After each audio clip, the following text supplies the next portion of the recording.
കൊടും ലഹരിയിൽ മുങ്ങി എറണാകുളം കുണ്ടന്നൂരിലെ 80 ഗ്രാം MDMA-യുമായി മട്ടാഞ്ചേരി സ്വദേശി പിടിയിൽ. പെരുമ്പാവൂരിൽ 6 കിലോ കഞ്ചാവും പോലീസ് പിടിച്ചെടുത്തു.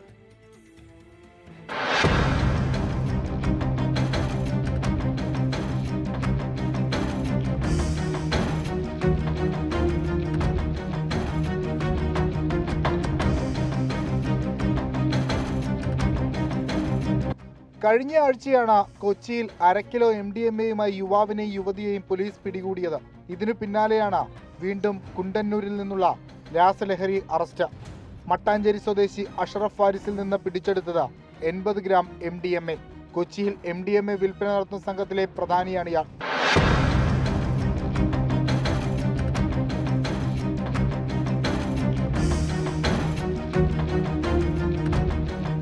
സിറ്റിയിൽ മാത്രമല്ല റൂറൽ പോലീസ് പരിധിയിലും ലഹരി ഉപയോഗം വർദ്ധിച്ചിരിക്കുകയാണ്. 6 കിലോ കഞ്ചാവുമായാണ് ഒഡീഷ സ്വദേശി സമീർ ഡിങ്കലിനെ പെരുമ്പാവൂർ പോലീസ് പിടികൂടിയത്.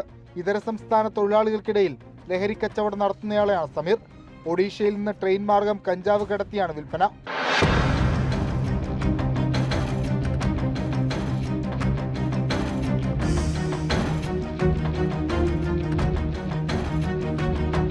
ഒരു മാസം ശരാശരി 50 കേസുകളാണ് സിറ്റി റൂറൽ മേഖലയിൽ ലഹരിക്കടത്തുമായി ബന്ധപ്പെട്ട് രജിസ്റ്റർ ചെയ്യുന്നത്.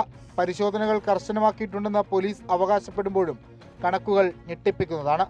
24 കൊച്ചി. സിരകളിൽ ലഹരി നിറയ്ക്കുന്ന ഇത്തരം സംഘങ്ങളെ പൂട്ടണം.